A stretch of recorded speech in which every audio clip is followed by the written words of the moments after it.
Mi nombre es Aurelio Mendizábal. Tengo 71 años y mi única hija me miró a los ojos y me dijo que le daba asco, que mi presencia la repugnaba, que no soportaba ni verme. Esas fueron sus palabras exactas. Pero lo que ella no sabía es que mientras me decía esas cosas horribles, yo ya había tomado la decisión más radical de mi vida: vender absolutamente todo lo que tenía, desaparecer sin dejar rastro y dejarla preguntándose para siempre qué fue lo que realmente perdió ese día. Esta es una historia que va a cambiar tu forma de hablar con las personas que amas, porque las palabras, una vez dichas, no se pueden borrar jamás. Quédate hasta el final, porque lo que vas a escuchar te va a enseñar que hay cosas que se pueden perdonar y hay cosas que destruyen para siempre. Y cuéntame desde qué país me estás escuchando, porque quiero saber si en todo el mundo hay hijas capaces de decirle a su padre que les da asco. Todo empezó hace 6 meses, cuando mi hija Esperanza, de 35 años, se mudó a mi casa con sus 2 hijos después de separarse de su marido. Yo vivía solo desde que murió mi esposa Rosa hace 4 años, en una casa grande de 5 habitaciones que habíamos comprado juntos en 1980. Cuando Esperanza me pidió ayuda, yo no dudé ni un segundo. Papá, Roberto me dejó por otra mujer más joven. Me quedé sin casa, sin dinero, sin nada. ¿Puedo venir a vivir contigo hasta que me organice? Por supuesto que podía venir. Era mi hija, la madre de mis nietos de 8 y 12 años. Mi casa siempre iba a ser su casa. Los primeros días fueron hermosos. Después de 4 años de soledad, volver a escuchar risas de niños, voces en la cocina, televisión en la sala, me devolvió la vida. Matías y Sofía, mis nietos, corrían por toda la casa, me pedían que les contara cuentos, me ayudaban a regar las plantas del jardín. Me sentía útil otra vez, importante, necesario. Esperanza parecía agradecida. Papá, no sé qué habría hecho sin vos. Sos un salvador. Me cocinaba, me lavaba la ropa, ordenaba la casa. Era como volver a tener familia completa después de años de vivir como un fantasma en mi propia casa. Pero después de 2 semanas, empezaron los comentarios. Papá, ¿por qué no te cortás las uñas más seguido? Se ven feas. Papá, ¿podrías bañarte más a menudo? A veces tenés un olor raro. Papá, esa camisa está muy vieja. Te hace ver descuidado. Al principio pensé que tenía razón. Tal vez después de 4 años viviendo solo, me había descuidado un poco. Empecé a prestar más atención a mi aspecto personal. Me cortaba las uñas 2 veces por semana. Me bañaba todos los días, compré ropa nueva. Pero los comentarios no pararon. Empeoraron. Papá, cuando masticás haces mucho ruido. Es desagradable comer contigo. Papá, cuando caminás por la casa de noche, despertás a los chicos. ¿Podrías moverte más silencioso? Papá, esa tos tuya es muy molesta. ¿No podrías toser en otra habitación? Cada palabra era como una puñalada. Yo había empezado a caminar en puntas de pie en mi propia casa, a comer en silencio absoluto, a aguantarme la tos para no molestar. Me estaba convirtiendo en un fantasma por segunda vez, pero ahora por culpa de mi propia hija. Un día, mientras yo estaba en el jardín podando las rosas que Rosa había plantado años atrás, escuché a Esperanza hablando por teléfono con su hermana, mi otra hija que vive en España. Sí, Paula, estoy viviendo con papá, pero es horrible. No sabes lo que es convivir con un viejo. Todo en él me molesta. No me daba cuenta cuando era chica, pero ahora que estoy acá todos los días, me doy cuenta de que papá se ha vuelto repugnante.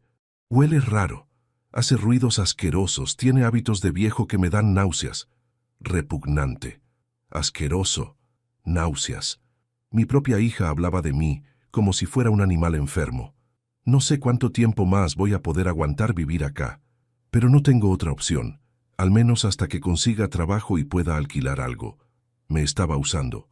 Me estaba soportando porque no tenía alternativa, no porque me quisiera o me respetara.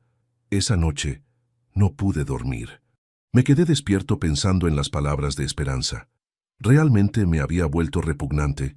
¿Era tan desagradable convivir conmigo? Me levanté y me miré en el espejo del baño. Vi a un hombre de 71 años, delgado, con arrugas, con manchas de vejez en las manos, con el pelo blanco y escaso. Un viejo. Eso era lo que veía mi hija cuando me miraba. Un viejo desagradable. A la mañana siguiente, traté de hablar con Esperanza. Hija, ayer te escuché hablando por teléfono. Si mi presencia te molesta tanto, tal vez sea mejor que busques otra solución. Me miró con cara de sorpresa, como si no pudiera creer que yo hubiera escuchado su conversación privada. Papá, no era mi intención que escucharas eso. Estaba desahogándome con Paula nada más. Pero es lo que realmente sentís, ¿no? Papá, vos sabés que te quiero mucho. Es solo que, bueno, convivir es difícil para todos. Estamos pasando por un período de adaptación. Período de adaptación. Como si el problema fuera la adaptación, no el hecho de que mi presencia le daba náuseas. Esperanza, si querés, puedo buscarme otro lugar donde vivir. No quiero ser una molestia para vos y los chicos. No, papá, no digas esas cosas. Esta es tu casa. Nosotros somos los que estamos viviendo acá de favor. De favor. Exactamente así me sentía, como alguien que vivía de favor en su propia casa. Los días siguientes fueron insoportables. Cada gesto mío, cada movimiento, cada sonido que hacía parecía molestar a Esperanza. Me servía comida en un plato aparte porque los chicos se impresionan cuando ves comer a papá. Me pedía que no me sentara en el sillón de la sala porque después queda con olor a viejo. Cuando mis nietos querían pasar tiempo conmigo, Esperanza siempre encontraba una excusa para separarlos. Matías, no molestes al abuelo, está cansado. Sofía, vení acá. El abuelo necesita descansar, como si yo fuera un enfermo terminal que no podía interactuar con sus propios nietos. Hace un mes, las cosas llegaron al límite. Yo estaba en la cocina preparándome un té cuando llegó Esperanza del supermercado. Venía con cara de mal humor, cargada de bolsas pesadas. Papá, podés correrte, necesito usar la cocina. Por supuesto, hija, solo me estoy haciendo un té. Ay, papá, por favor, ya te hiciste té a las 3. ¿En serio necesitas otro? Bueno, si te molesta, no me lo hago. No es que me moleste, es que... Ay, papá, no sé cómo decirte esto sin lastimarte. Decime qué pasa, Esperanza. Se quedó callada durante un rato largo, guardando las compras en la heladera. Finalmente se dio vuelta y me miró con una expresión que nunca voy a olvidar. Una mezcla de fastidio, cansancio y algo peor, repugnancia genuina. Papá, la verdad es que me cuesta mucho convivir con vos. Todo lo que haces me molesta. La forma como comes, como respirás, como te moves por la casa. Es como si tu sola presencia me diera asco. Asco. Mi hija acababa de decirme que le daba asco. No es culpa tuya, papá. Es que sos viejo y los viejos, bueno, los viejos son asquerosos por naturaleza. Huelen raro, hacen ruidos raros, tienen hábitos asquerosos. Y yo sé que es horrible lo que te estoy diciendo, pero no puedo evitar sentirlo. Viejo asqueroso. Esas fueron las palabras que usó mi hija para describirme. Esperanza, le dije con una calma que no sentía. ¿Realmente pensás que soy asqueroso? Papá, por favor, no me hagas sentir peor de lo que ya me siento. Yo sé que está mal lo que estoy diciendo. Sé que vos sos mi padre y que te debo respeto, pero no puedo cambiar lo que siento. No puedo cambiar el hecho de que cuando te veo comer, me dan ganas de vomitar. No puedo cambiar el hecho de que cuando estás en la misma habitación que yo, me siento incómoda. No puedo cambiar el hecho de que a veces, cuando me abrazás, tengo que aguantarme las náuseas. Náuseas. Mi propio abrazo le daba náuseas a mi hija. Me quedé parado en esa cocina, sosteniendo mi taza de té, mirando a la mujer que había salido de mi cuerpo, que había criado con amor durante 35 años, que había protegido, educado, cuidado, y ella me estaba diciendo que mi existencia la repugnaba. Entiendo, le dije. No te preocupes, Esperanza. No es culpa tuya sentir lo que sentís. ¿No estás enojado conmigo, papá? No, hija. No estoy enojado, solo estoy triste. Papá, tal vez con el tiempo las cosas mejoren. Tal vez me acostumbre. Tal vez se acostumbrara a soportar mi presencia repugnante. Qué perspectiva tan alentadora para mis últimos años de vida. Esa noche, sentado en mi escritorio, tomé la decisión más importante de mi vida. Si mi presencia era tan repugnante para mi hija, si mi existencia le causaba tanto asco, Entonces iba a desaparecer para siempre. Pero no me iba a ir como un viejo derrotado y humillado. Me iba a ir como un hombre que todavía tenía dignidad. Lo que Esperanza no sabía es que su padre, asqueroso, había sido muy inteligente con el dinero durante toda su vida. La casa donde vivíamos valía $300,000. Tenía otros 2 departamentos que alquilaba que valían $150,000 cada uno. Tenía ahorros en el banco por $200,000 más. En total tenía un patrimonio de $800,000 que mi hija creía que algún día iba a heredar. Pero después de escuchar que le daba asco, que mi presencia la repugnaba, que mi abrazo le daba náuseas, decidí que Esperanza no iba a ver ni un centavo de ese dinero. Si yo era tan asqueroso, entonces mi dinero también debía serlo. A la mañana siguiente llamé a mi abogado, el doctor Ruiz, que me conocía desde hacía 30 años. Doctor, necesito verlo urgente. Es sobre mi testamento y algunas propiedades. En su oficina le expliqué toda la situación. Como mi hija me había dicho que le daba asco, como había decidido desaparecer para siempre. Don Aurelio, ¿está seguro de lo que quiere hacer? Es una decisión muy drástica. Doctor, mi hija me dijo que soy asqueroso, que mi presencia le da náuseas. ¿Usted qué haría en mi lugar? Entiendo su dolor, don Aurelio, pero tal vez su hija solo estaba pasando por un momento difícil. La separación, los chicos, la presión económica. Doctor, una persona puede decir muchas cosas cuando está presionada, pero cuando alguien te mira a los ojos y te dice que le das asco, eso sale del alma. Eso no se puede fingir. ¿Y qué quiere hacer exactamente? Quiero vender todo. La casa, los departamentos, sacar todo el dinero del banco, y después quiero desaparecer sin dejar rastro. El doctor Ruiz se quedó callado durante un rato largo. ¿Y a dónde piensa irse? A cualquier lugar donde un viejo asqueroso pueda vivir en paz, doctor, lejos de hijas que lo ven como una repugnancia. ¿Y el dinero de las ventas? Ese dinero va a venir conmigo, doctor, para mi nueva vida. Durante las siguientes 2 semanas, puse en marcha el plan más elaborado de mi vida. Contraté a una inmobiliaria discreta para que vendiera las propiedades. Les dije que era una venta urgente, que aceptaría ofertas por debajo del precio de mercado con tal de cerrar rápido. En 10 días había vendido todo. La casa donde vivíamos la vendí por $250,000. Los 2 departamentos los vendí por $120,000 cada uno. Saqué todos mis ahorros del banco. En total tenía $710,000 en efectivo, una fortuna que me iba a permitir vivir cómodamente el resto de mi vida en cualquier lugar del mundo. Mientras tanto, Esperanza no notaba nada raro. Yo seguía comportándome como el viejo asqueroso de siempre, tratando de no molestarla con mi presencia repugnante. Ella seguía evitándome, hablándome lo mínimo indispensable, alejando a los chicos de mí. Una tarde, mientras ella estaba en una entrevista de trabajo, aproveché para hablar con mis nietos. Matías, Sofía, el abuelo los quiere mucho. Quiero que se acuerden siempre de eso. ¿Por qué nos decís eso, abuelo?, me preguntó Sofía con sus 12 años. ¿Te vas a morir? No, mi amor, no me voy a morir, pero el abuelo tal vez tenga que irse de viaje por mucho tiempo. ¿A dónde te vas, abuelo?, me preguntó Matías. No sé todavía, Matías, pero quiero que sepan que ustedes son lo mejor que me pasó en la vida. Les di a cada uno un sobre con $1,000 en efectivo. Esto es para cuando sean grandes. Es un regalo del abuelo asqueroso.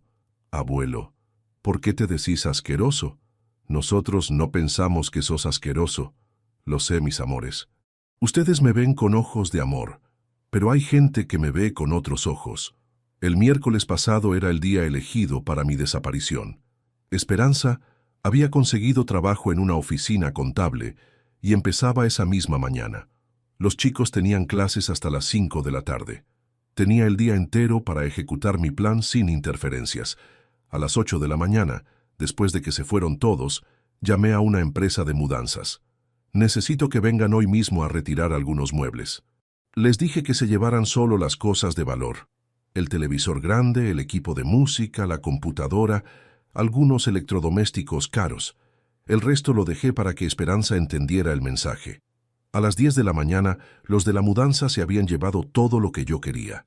A las 11, llegó un taxi que me esperaba para llevarme al aeropuerto.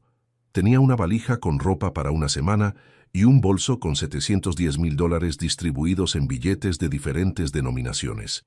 Antes de irme, dejé una carta sobre la mesa de la cocina, una carta que había escrito y reescrito 10 veces hasta que quedó perfecta. La carta decía: Esperanza, como te dije que te daba asco mi presencia, decidí regalarte lo que tanto deseabas, mi ausencia permanente. Vendí todo lo que tenía y me fui para siempre. Ahora ya no vas a tener que soportar a este viejo asqueroso nunca más. Que seas feliz. Tu padre repugnante. A las 12 del mediodía, ya estaba en el aeropuerto esperando mi vuelo a Miami. Había elegido Estados Unidos porque era el lugar más fácil para desaparecer. Con mi dinero podía comprar una nueva identidad, alquilar un departamento, vivir cómodamente sin que nadie me encontrara jamás. Durante el vuelo me sentí libre por primera vez en meses.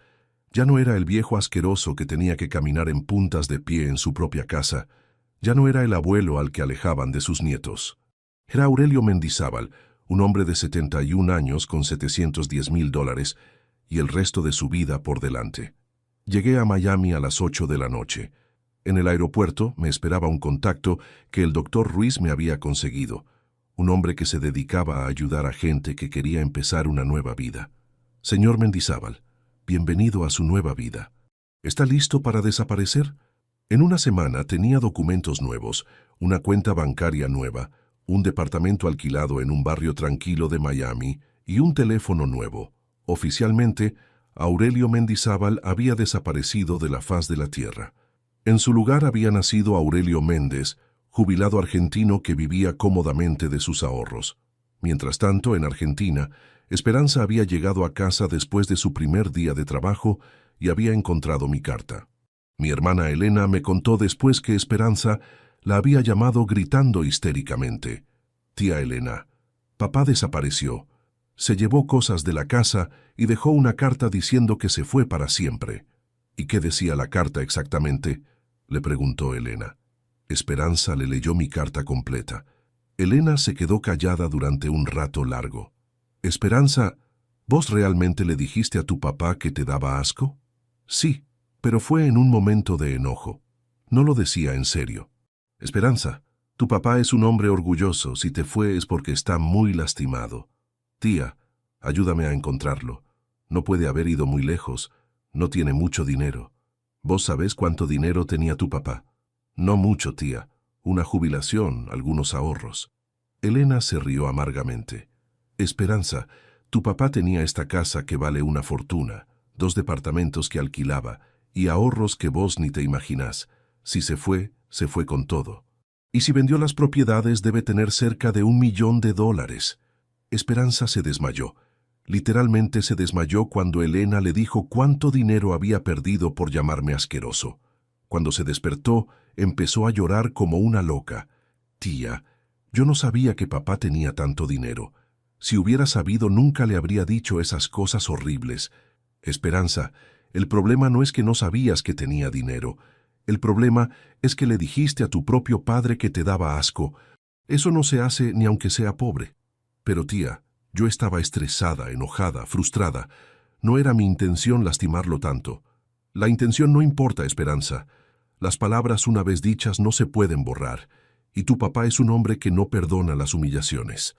Elena tenía razón. Yo era un hombre que no perdonaba las humillaciones, y la humillación más grande de mi vida había sido escuchar a mi propia hija decir que le daba asco.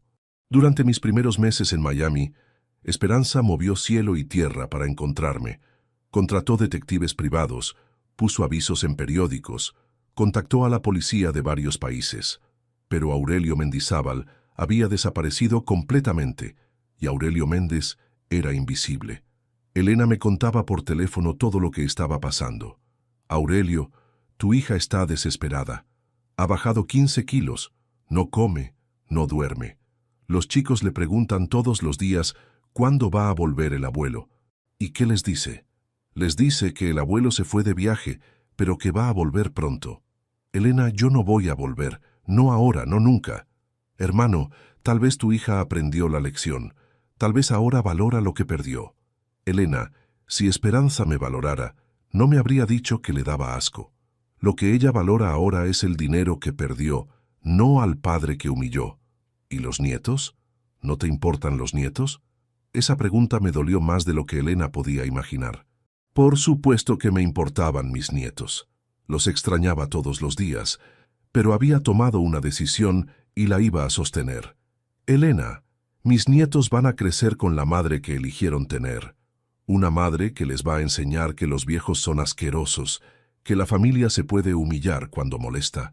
Tal vez sea mejor que no tengan la influencia de un abuelo que piensa diferente.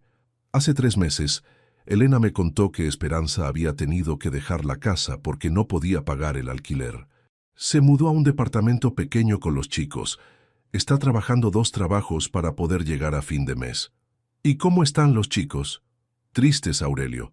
Muy tristes. Preguntan por vos todos los días. Matías me dijo algo que me partió el corazón. Siguió contando Elena.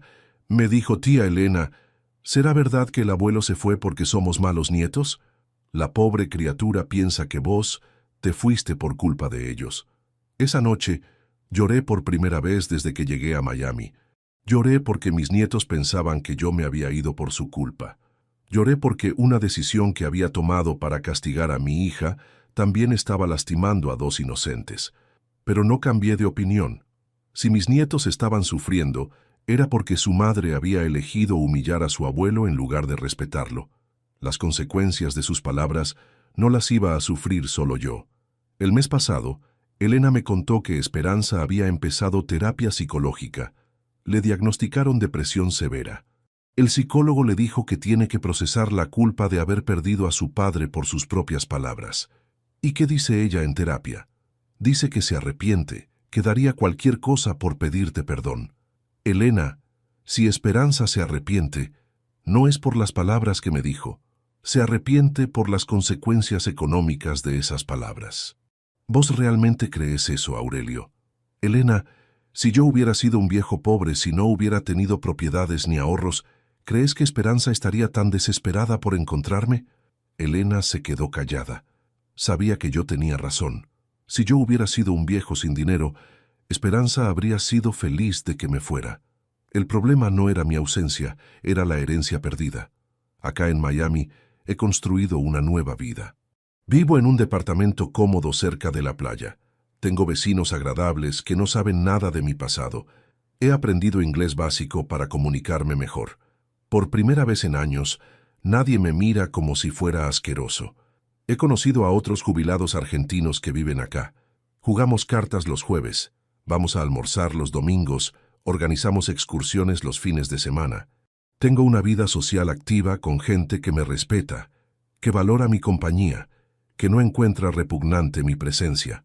Conocí a María Elena, una viuda colombiana de 68 años que perdió a su marido hace 2 años. Es una mujer inteligente, elegante, que cocina delicioso y que me trata con cariño genuino.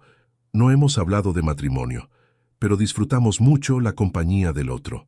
Aurelio, me dijo María Elena la semana pasada, vos tenés una tristeza en los ojos que no se va nunca. ¿Qué te pasó en Argentina que te dolió tanto? Le conté parte de mi historia, sin entrar en detalles sobre el dinero. Le dije que mi hija me había dicho cosas hirientes y que por eso me había ido del país. ¿Y no extrañas a tu familia? Extraño a los nietos, María Elena, pero no extraño la humillación. ¿Y si tu hija te pidiera perdón sinceramente?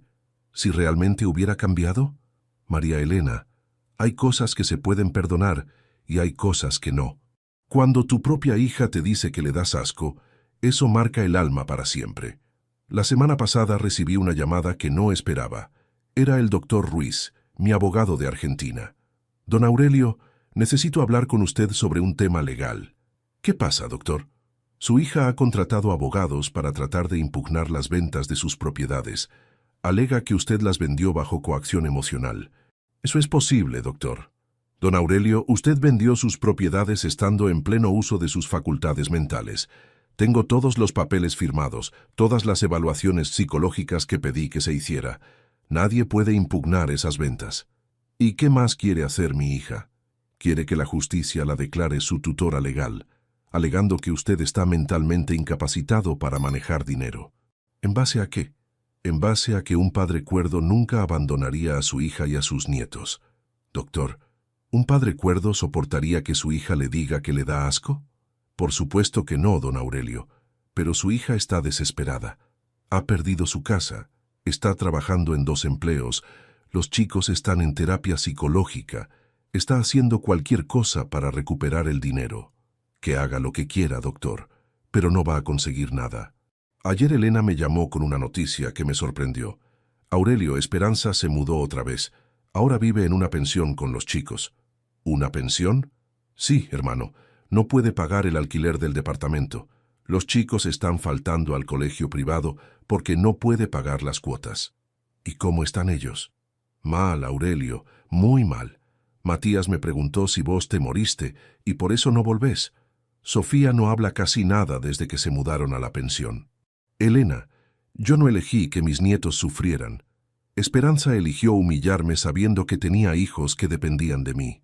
¿Y no hay nada que pueda hacer Esperanza para que vos la perdones? Elena, ¿vos perdonarías a alguien que te dijera que le das asco? ¿A tu propia hija? No sé, hermano, es muy doloroso lo que te hizo. Entonces entendés por qué no puedo perdonarla. Esta mañana, mientras tomaba café en el balcón de mi departamento mirando el mar, pensé en todo lo que había pasado en estos 8 meses. Mi hija había perdido su casa, su estabilidad económica, su tranquilidad. Mis nietos habían perdido su colegio, su hogar, su abuelo. Yo había perdido mi familia, pero había ganado mi dignidad. ¿Valía la pena? ¿Valía la pena que 2 niños inocentes sufrieran por las palabras crueles de su madre? No lo sé. Lo que sí sé es que no podía seguir viviendo con alguien que me veía como algo repugnante. María Elena me preguntó ayer si no me arrepentía de nada. Aurelio, ¿no te arrepentís de haberte ido tan lejos? ¿No te arrepentís de haber cortado todo contacto con tu familia? Me arrepiento de muchas cosas, María Elena. Me arrepiento de haber criado una hija capaz de decirle a su padre que le da asco. Me arrepiento de no haber puesto límites antes. Me arrepiento de haber tolerado humillaciones. ¿Pero no te arrepentís de haberte ido? No, María Elena, no me arrepiento de haberme ido. Me arrepiento de no haberme ido antes. ¿Y si tu hija viniera acá, a Miami, a pedirte perdón? María Elena, mi hija no sabe dónde estoy, y aunque lo supiera, ya es demasiado tarde. Hay palabras que matan el amor para siempre, y las palabras que ella me dijo fueron de esas. Hace 2 semanas recibí una llamada que me cambió todo. Era Elena, pero esta vez llorando. Aurelio, tengo noticias terribles. Matías está en el hospital. ¿Qué le pasó a mi nieto? Se intentó suicidar, hermano. Se cortó las muñecas con una gilet. Se me cayó el teléfono de las manos. Mi nieto de 12 años había intentado quitarse la vida. Elena, ¿cómo está ahora? Está vivo, Aurelio, pero muy mal psicológicamente. Cuando lo encontraron tenía una carta en la mano dirigida a vos. ¿Qué decía la carta? Decía, abuelo, me voy a donde estés vos, porque acá sin vos no puedo vivir. Perdóname por haber sido un mal nieto. Te amo. Aurelio, este nene piensa que vos te fuiste por culpa de él. Me puse a llorar como un niño. Mi nieto había intentado matarse porque creía que yo lo había abandonado.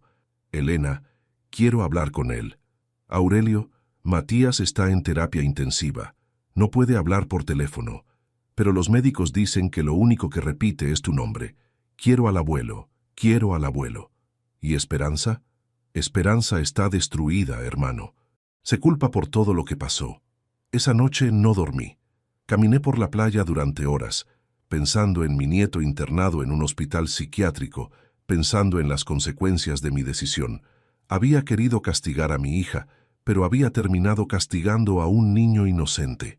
A la mañana siguiente, llamé al doctor Ruiz. Doctor, necesito volver a Argentina urgente. Mi nieto está internado. Don Aurelio, ¿está seguro? Si vuelve, su hija va a saber dónde encontrarlo. Doctor, mi nieto intentó suicidarse porque piensa que lo abandoné. Ya no me importa lo que pase con mi hija. ¿Quiere que le consiga un vuelo? Sí, doctor, el primer vuelo disponible. En 6 horas estaba en un avión de vuelta a Buenos Aires, después de 8 meses de exilio. Llevaba conmigo solo una valija pequeña y $50,000 en efectivo. El resto del dinero lo había dejado en Miami, en una cuenta que solo María Elena conocía. Llegué a Buenos Aires a las 10 de la mañana. Elena me esperaba en el aeropuerto. Cuando me vio, se puso a llorar. Aurelio, gracias por volver. Matías está mejor desde ayer, cuando le dijimos que venías. ¿Cómo está Esperanza? Muy mal, hermano. Ha perdido 20 kilos. Está medicada con antidepresivos. Apenas puede trabajar. ¿Y Sofía? Sofía está mejor que Matías, pero también muy afectada. Le cuesta entender por qué el abuelo se fue sin despedirse. Durante el viaje al hospital, Elena me puso al día de todo lo que había pasado. Esperanza había tenido que dejar de trabajar por la depresión. Los chicos estaban viviendo principalmente con Elena, porque Esperanza no podía cuidarlos. Aurelio, tu hija ha tocado fondo. Ha perdido todo: la casa, el trabajo, la estabilidad, la salud mental, y lo peor de todo, casi pierde a su hijo. Elena, yo no quería que las cosas llegaran tan lejos. Lo sé, hermano, pero las palabras tienen consecuencias, y Esperanza está pagando todas las consecuencias juntas. Llegamos al hospital a las 12. Matías estaba en una habitación del piso de psiquiatría infantil. Cuando me vio entrar, se puso a llorar y me abrazó como si fuera lo único que lo mantenía vivo. Abuelo, pensé que nunca más te iba a ver. Pensé que te habías ido porque no me querías. Matías, mi amor, el abuelo te ama más que a nada en el mundo. No me fui por vos, mi vida. Me fui porque tenía problemas con tu mamá. ¿Pero ya volviste para quedarte? Lo miré a los ojos, esos ojos inocentes que no entendían nada de lo que había pasado entre su madre y yo, y no pude mentirle.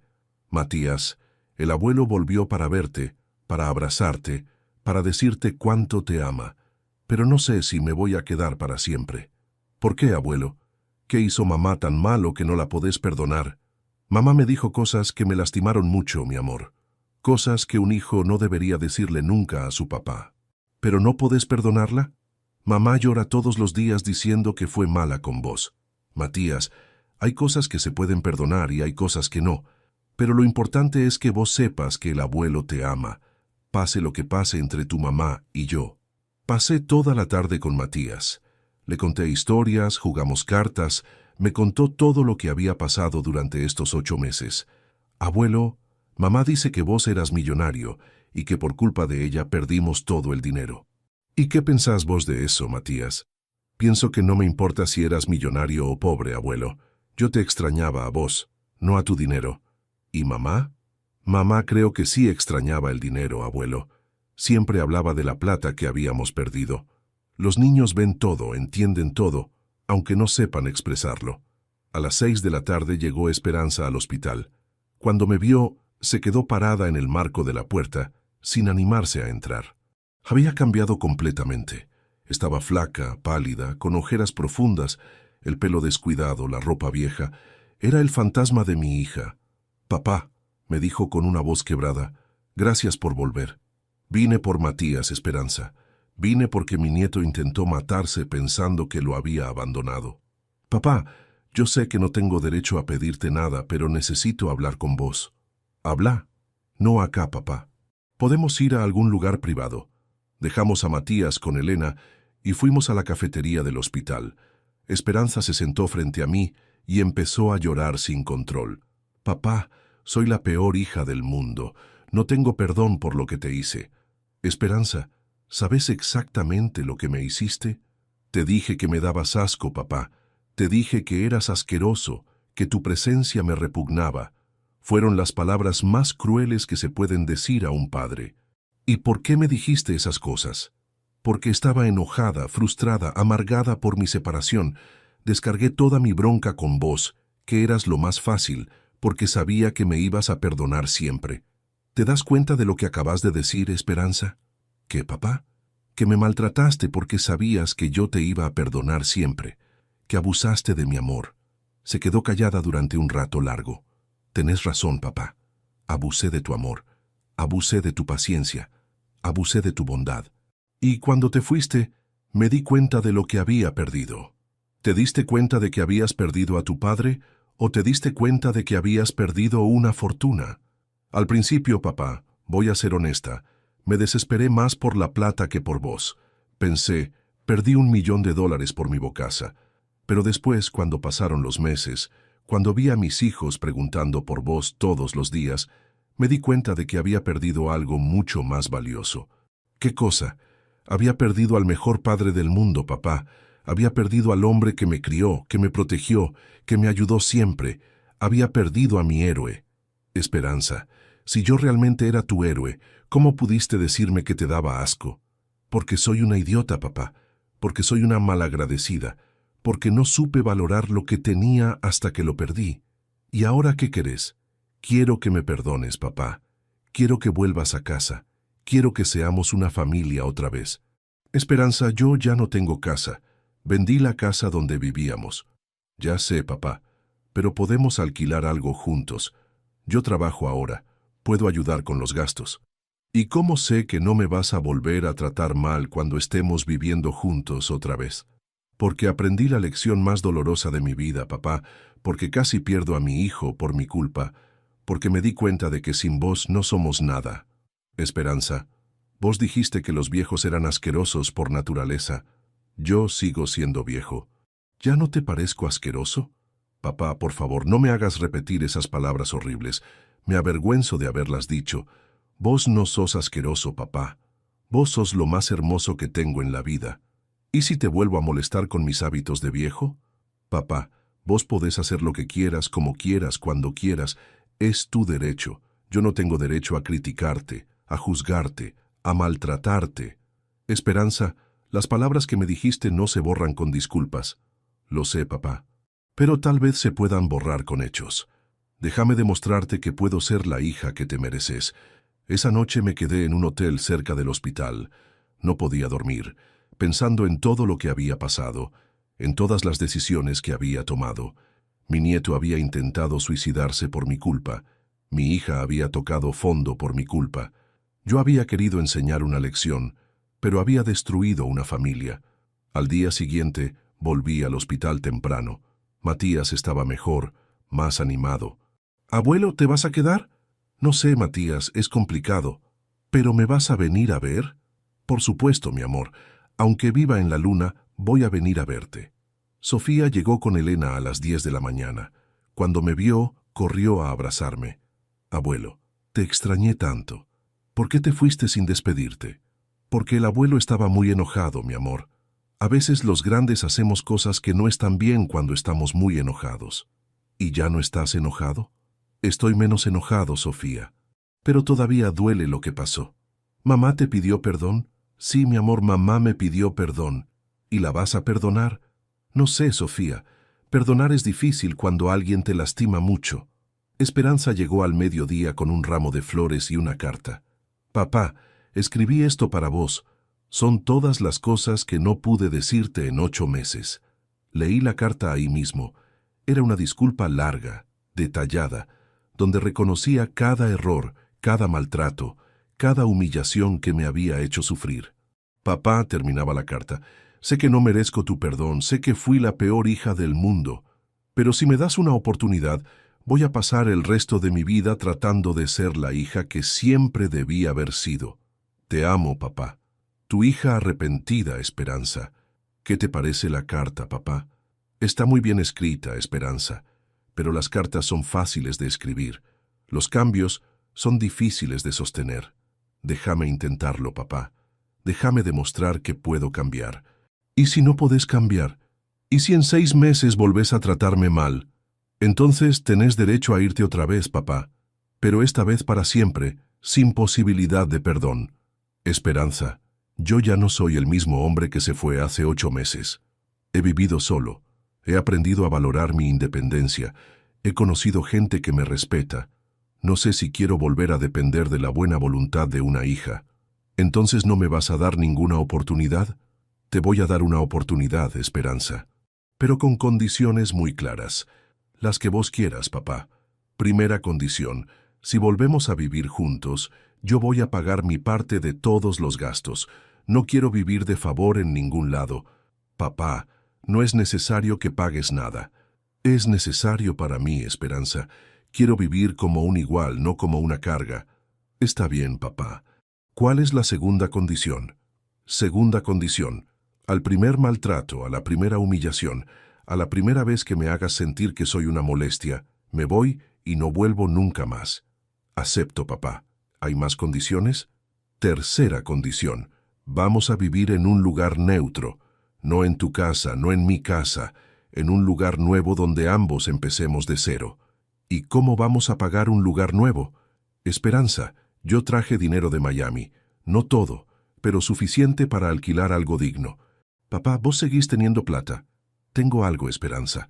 No soy millonario como antes, pero no soy pobre. ¿Y el resto del dinero? El resto se quedó en Miami por si tengo que volver. ¿Planeas volver a Miami? Si vos volvés a tratarme mal, sí. Voy a volver y esta vez no va a haber terceras oportunidades. No va a ser necesario, papá.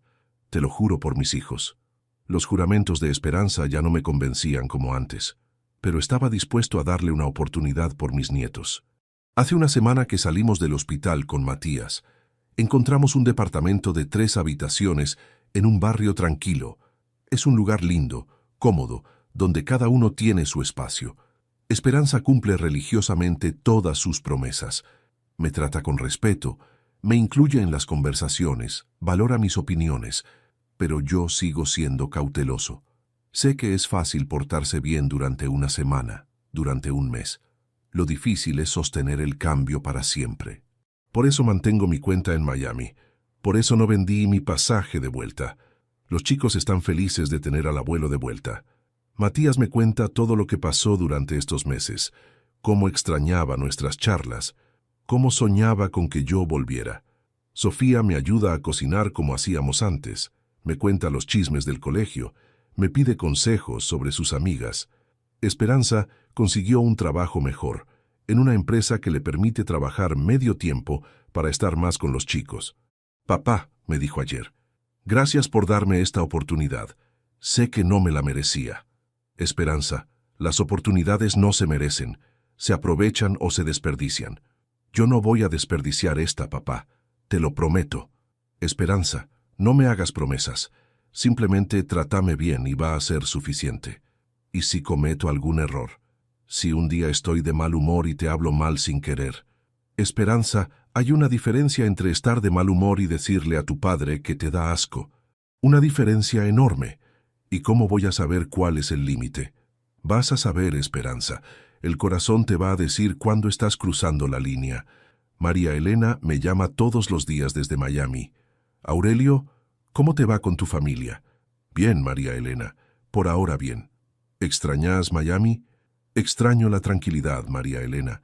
Extraño no tener que estar alerta todo el tiempo, esperando el próximo maltrato. ¿Y tu hija? ¿Realmente cambió? No sé, María Elena. Es muy pronto para saberlo. Pero está haciendo un esfuerzo. ¿Y si no resulta, vas a volver? Si no resulta, vuelvo, pero esta vez para quedarme para siempre. Anoche, mientras cenábamos los 4 juntos, Matías me preguntó algo que me hizo reflexionar. Abuelo, ¿vos nos perdonaste a todos? ¿A quién tengo que perdonar, Matías? A mamá por haberte tratado mal, a mí por haber pensado que no me querías, a Sofía por no haber hecho nada para defenderte. Matías, vos y Sofía no tienen nada que ser perdonados. Ustedes son niños, no tenían que defenderme de su madre. ¿Y a mamá sí la perdonaste? Miré a Esperanza, que estaba esperando mi respuesta con ansiedad. Matías, perdonar no es algo que se hace de un día para el otro, es algo que se construye con tiempo, con hechos, con cambios reales. Pero vas a tratar de perdonarla. Voy a tratar, mi amor. Pero tu mamá tiene que ayudarme a perdonarla. Después de cenar, Esperanza y yo nos quedamos solos en la cocina lavando los platos. Papá, ¿qué puedo hacer para ayudarte a perdonarme? Esperanza, simplemente seguí siendo la hija que estás siendo ahora, respetuosa, cariñosa, agradecida. ¿Y vas a quedarte? Esperanza, voy a intentar quedarme, pero no puedo prometerte nada. ¿Qué necesitas para sentirte seguro de quedarte? Necesito tiempo, Esperanza. Tiempo para creer que realmente cambiaste. ¿Cuánto tiempo? No sé. Tal vez 6 meses, tal vez 1 año, tal vez más. ¿Y si en 1 año te convenzo de que cambié, vas a cancelar tu cuenta en Miami? Si en 1 año me convences de que cambiaste, voy a traer el resto del dinero de Miami. A vos que me escuchaste hasta acá, a vos que conocés toda mi historia, quiero preguntarte algo muy importante. ¿Qué palabras usás cuando le hablas a las personas que amás? ¿Las tratás con respeto, con cariño, con paciencia? ¿O crees que porque te aman, tenés derecho a maltratarlas? Mi hija creyó que podía decirme que le daba asco, porque yo la iba a perdonar siempre. Se equivocó. Hay palabras que matan el amor, que destruyen los vínculos, que no se pueden borrar nunca. Y cuando te das cuenta del daño que hiciste, puede ser demasiado tarde. ¿Vos le has dicho alguna vez a alguien de tu familia que te da asco? ¿Le has dicho que es repugnante, asqueroso, desagradable? Si la respuesta es sí, quiero que sepas algo. Esas palabras están grabadas en el corazón de esa persona para siempre. Y tal vez un día, cuando menos te lo esperes, esa persona desaparezca de tu vida para siempre. Mi consejo es este: cuida las palabras que usás con tu familia. Las palabras tienen poder para sanar y poder para destruir. Una palabra dicha con amor puede cambiar el día de alguien. Una palabra dicha con crueldad puede cambiar una vida entera. Y si alguna vez le dijiste algo horrible a alguien que amás, no esperes a que sea demasiado tarde para pedir perdón. No esperes a que esa persona desaparezca para darte cuenta de lo que perdiste. Pedí perdón ahora, mientras todavía estás a tiempo, porque yo tuve suerte. Mi hija me pidió perdón antes de que fuera demasiado tarde definitivamente. Pero no todos tienen esa suerte. No todos tienen una segunda oportunidad. ¿Vos tenés a alguien a quien le debes una disculpa? ¿Alguien a quien lastimaste con palabras crueles? Si es así, no esperes más. Llámalo, búscalo, decile que te arrepentís, antes de que sea demasiado tarde. Y contame desde qué país me estás escuchando. Y contame si esta historia te hizo reflexionar sobre las palabras que usás con tu familia. Porque esa reflexión puede salvar una relación, puede evitar que alguien más tenga que vender todo y desaparecer para recuperar su dignidad. Mi historia todavía no terminó. No sé si voy a quedarme en Argentina o si voy a volver a Miami. Eso depende de si mi hija realmente cambió o si solo está actuando hasta que las cosas se calmen. Pero lo que sí sé es esto: nunca más voy a permitir que nadie me trate como algo asqueroso, ni mi hija, ni nadie. Porque he aprendido que es mejor estar solo con dignidad que acompañado con humillación. Y esa lección tal vez valga más que todos los millones que perdí.